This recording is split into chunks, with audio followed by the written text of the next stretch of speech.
Put the usual shilling in, like, comment, subscribe, share, rate, whatever you want. Oh boy. So we're gonna get another Total War game, and this time it's Total War Pharaoh. Exactly.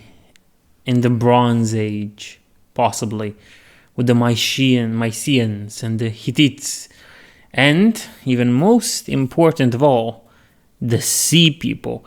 Now it's gonna be interesting to see how Creative Assembly will tackle the Sea People. But that would be it, right? This would be all the video needed to say in the end. But I don't really think so, because you see, Total War Pharaoh seems like a callback to the old historical Total War games.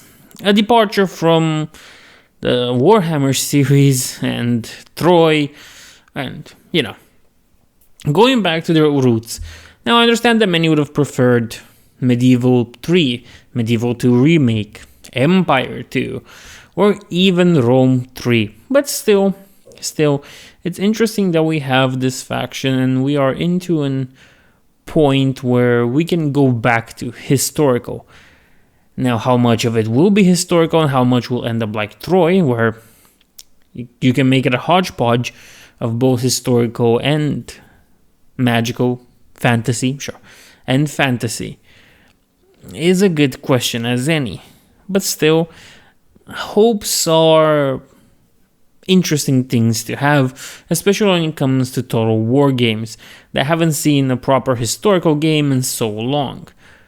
Many people aren't really on board with the Pharaoh idea, mostly because when the game will come out, it will come out with little factions. Of course, there's gonna be a few leaders to pick from, or too few for many.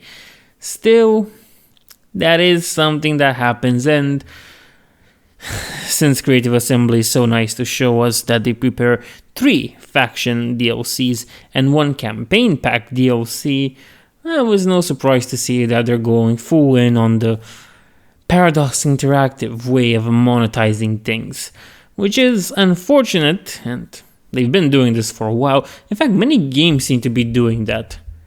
I guess there's a bunch of money to be had when you don't sell a full game, but that's besides the point.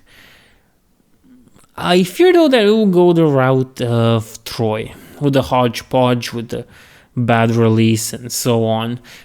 I want to be on board with it, I want to be hyped for it, but my hype for things has died quite a long time ago, and now I am just left with skepticism because previous experiences haven't been the best, and they really showed me that things can and will definitely go far worse than you can imagine. Still, I guess there is a point that some people make. It's interesting that it happens in the Bronze Age, especially with the fact that it might be historical proper. For how long that will last, we'll see. It's interesting, it's a nice callback. The Bronze Age is a little explored period of time. Well, I say little, but that's kind of a lie. Egypt is one of the main things that people think when they think of archaeology, because it is an important concept and it is a pretty big one. And because of that, Egypt isn't badly treated as other Bronze Age civilizations might be.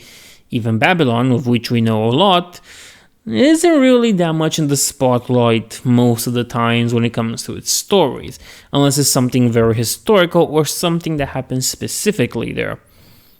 Still, it's gonna be interesting to see how these things are tackled and how they will evolve. I am looking up for the Greeks in this part. Gotta be honest, I love the Greeks. Can't do anything about that. Ancient Greeks are the best Greeks. Even the Greeks of today agree with that. So I'm pretty skeptical of it, but there are chances it might end up good. There are chances it might end up like Troy, which is a whole different issue. Still, I recommend that keep your expectations low.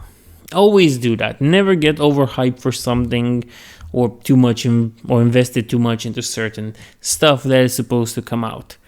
Been there, done that. It's a horrible idea.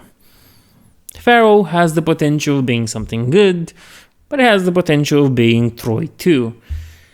Some people might complain that, oh, it's Egypt and we barely give a crap about Egypt in the Rome games, which is true, but as long as we move the period of time backwards, the Egyptians get more interesting. But the Egyptians kind of start being more interesting with the whole Ptolemaic dynasty from Alexander the Great. That's, of course, in my opinion. It's not like they don't have interesting stuff before that. So, I understand that point, and it is a pretty good one. And we'll have to see if this is just a saga game that doesn't have the word Total War Saga. Or, saga in it. And it's not called Total War Saga. We'll have to see. Nevertheless, I hope you enjoyed this, and I'll see you in the next one.